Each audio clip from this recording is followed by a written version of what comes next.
สบายดีสบายดีมื้อนี้ไปซอกกินอาหารนอกบ้านหน่อยนึงละสองไอ้น้องไอ้น้ำกัดพี่น้องเบิ่งว่าเขาจะไปกินอย่างมื้อนี้เด้อพี่น้องเด้อมาเด้อตามเด้อจะกินอย่างมื้อนี้นะ เพิ่มความอ้วนพี่น้องเอ้ยติดตามย่างไปเลยนะไปเรื่อยๆย่างพูนบ่อน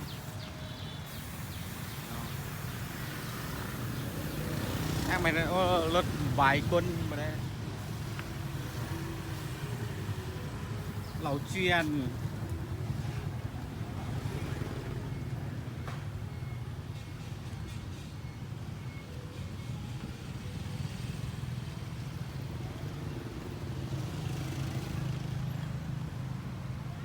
ว้าว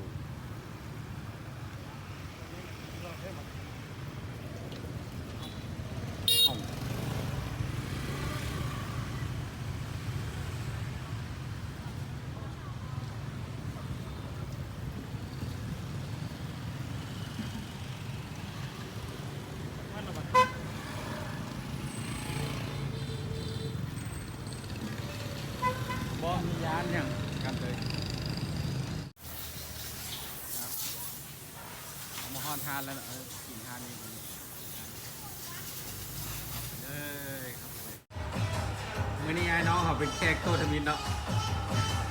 โตทมินเลยมื้อนี้น่ะเปิดซากเลยมาก่อนหมู่ยังโมยไฟมาทมินเลยเขาเปิดซาก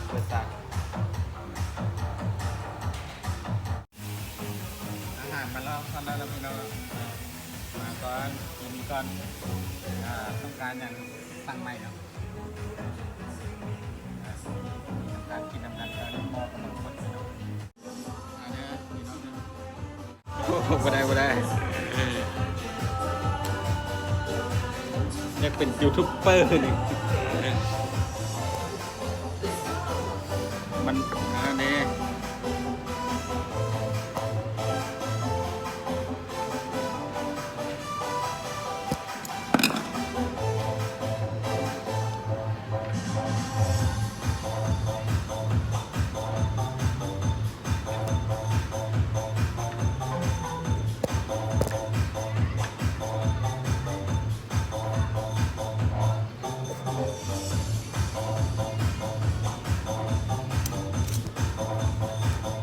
ก็ใจยากแท้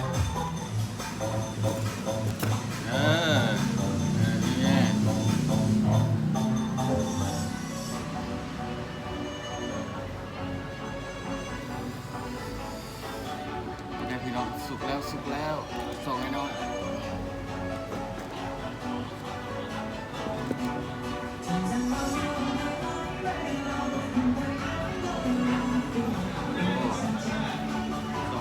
ส่งให้น้องมา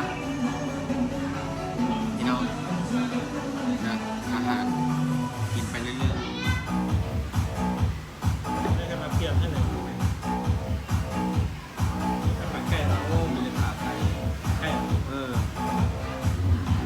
แล้วบอกเปลี่ยนใส่ชิ้นหัว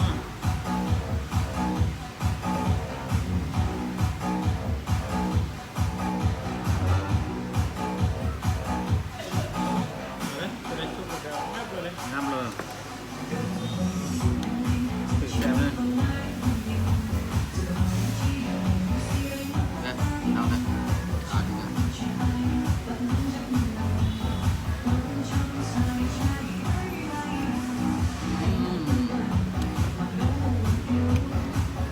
ร้อน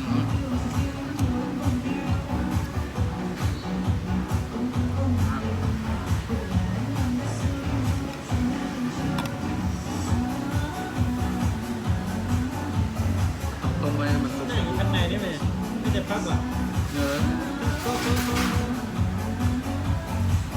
กินไปแล้วบุฟเฟ่เนาะ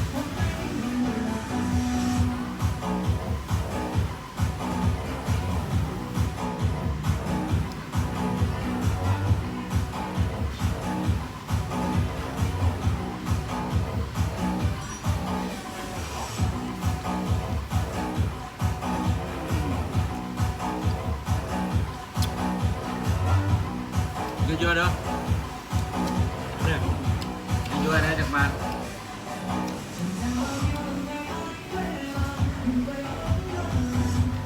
มากับคนพยานนี่ครับงานมาหนึ่งที่งานไปงานเนาะมาคนพยานตับแต่กินน้อย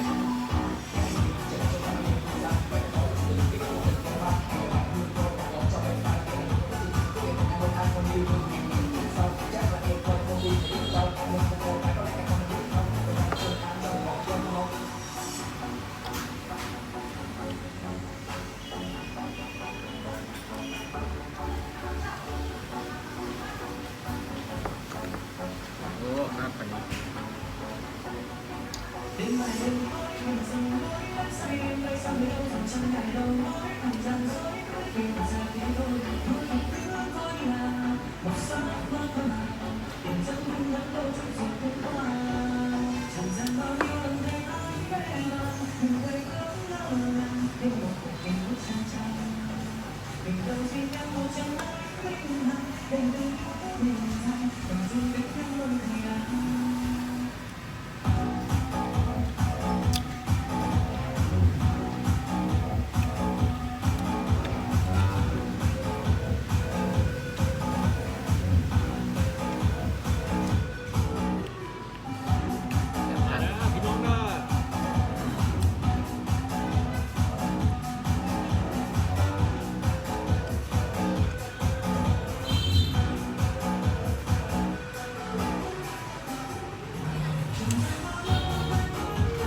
ก็ตัว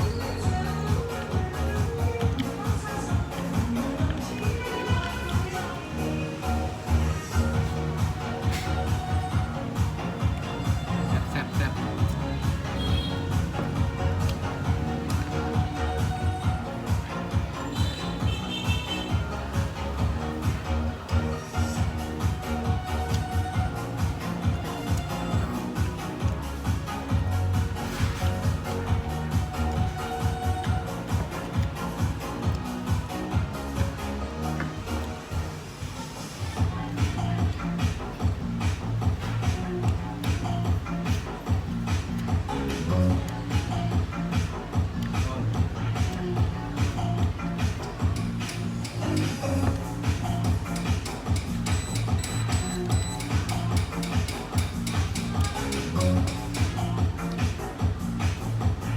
เอาเหมือนเปลี่ยน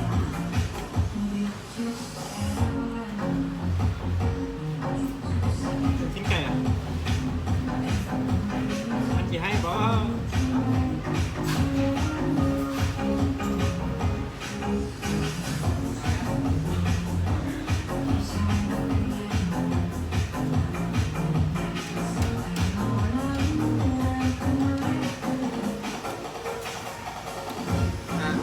cái này là tiền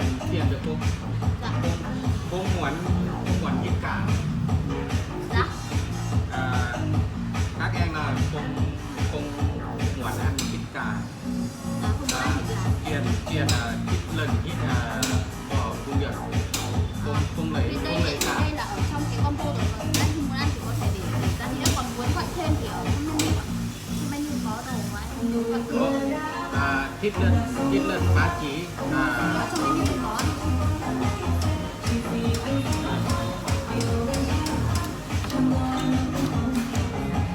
Cái này là các em là ăn là thịt bột tay thịt chân. Vâng ạ. Thịt biển là Không muốn ăn thịt gà. vâng,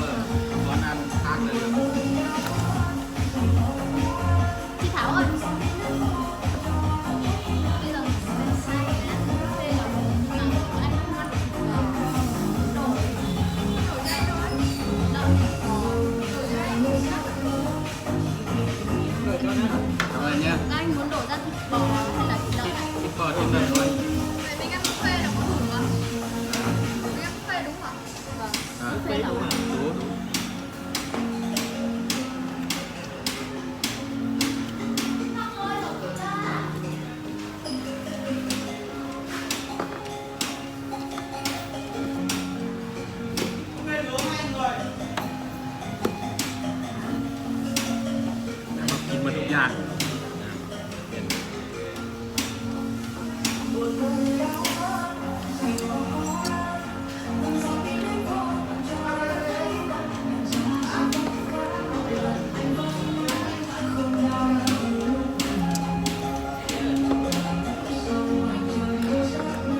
ทับไปสิ ก้อนหมดเลยถึงแล้วหลักเลยเดี๋ยวนี้มัน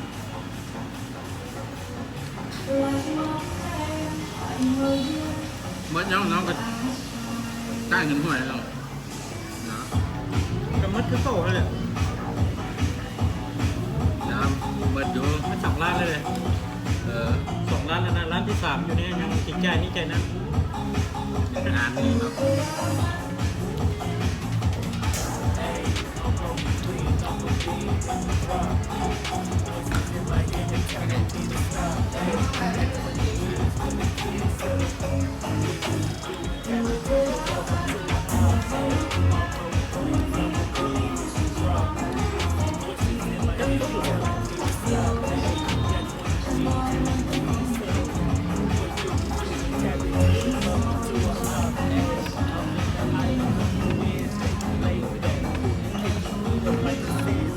แตง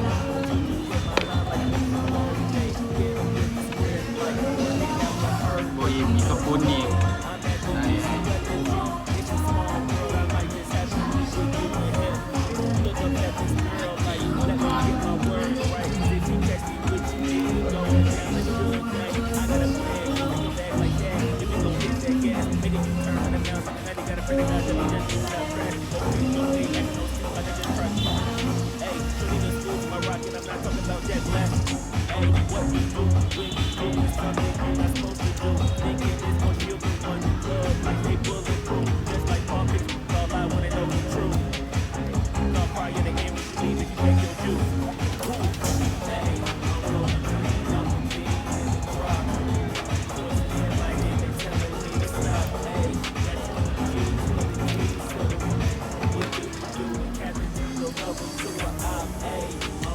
แค่เหมือนว่าเป็นก่อน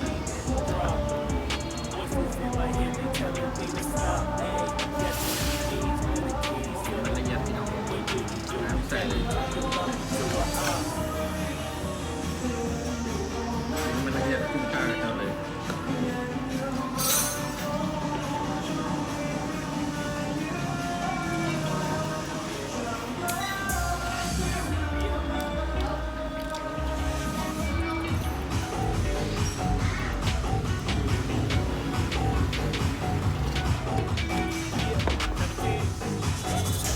ว่าที่มันที่ไล่เป็นโบในนี้แล้วมันแต่ว่าผักปีมาได้ที่ลองมึงเนาะ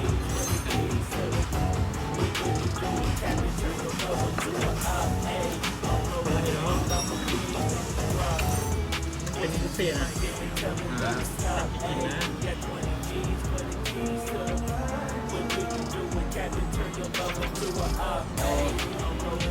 การทำการ ก็พักตัวเนี้ย ธรรมดาหักแล้วมันถอดเกลือ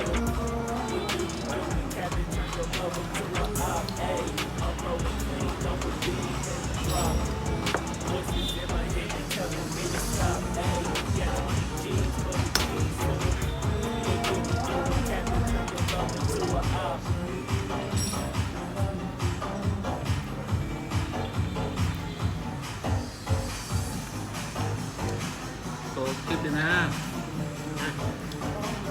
เห็นจังหวะเลย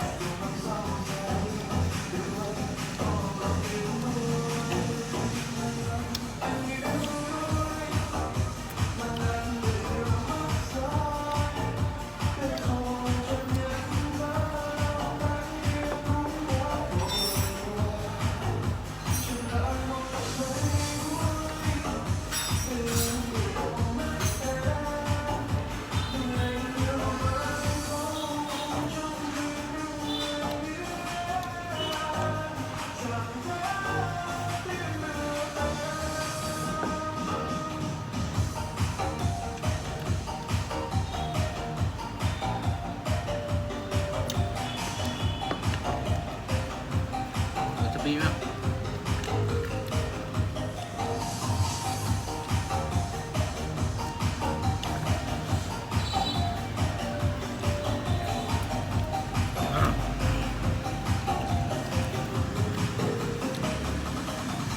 แห้งพี่น้องแห้งไรต้องตายยังไง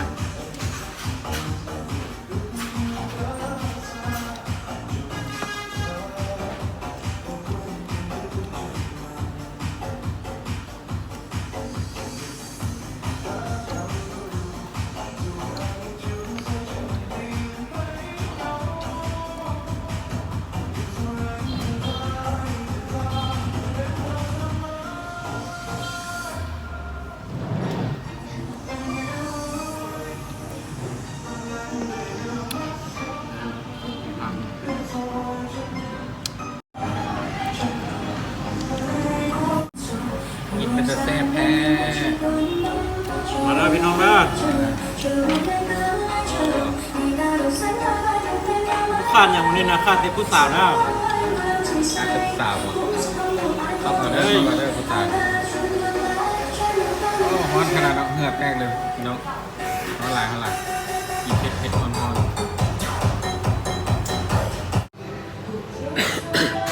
โอ้มาฮอตตอนนี้ก็อิ่มหลายเนาะตอนนี้ยังบุกล้าสั่งอย่างกินเหมือนกันกันจะใหม่เนาะตอนนี้สั่งมาอีกน้อยนึงขันท้าเขากินบ่เหมือนเนาะขีดหนึ่งนี่50,000 ดงเนาะ2 ขีดขึ้นไป100,000 ดงเนาะไว้500,000ขีดละ50ใหม่โอ้สั่งแต่ว่าเต็มที่แล้วพี่น้อง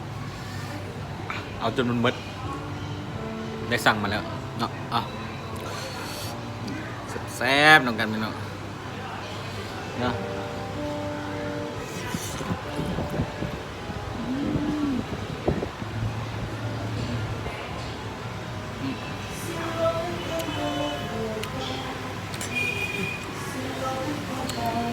ไปกินที่ไหน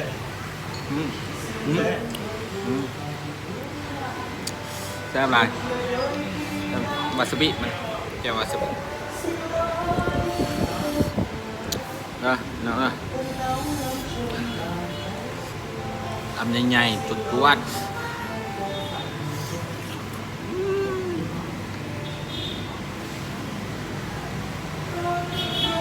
ครับพี่น้องกินเสื้อกันเนาะนะโอ้เหมือนจวกๆเลยเอาตลอดเด้อ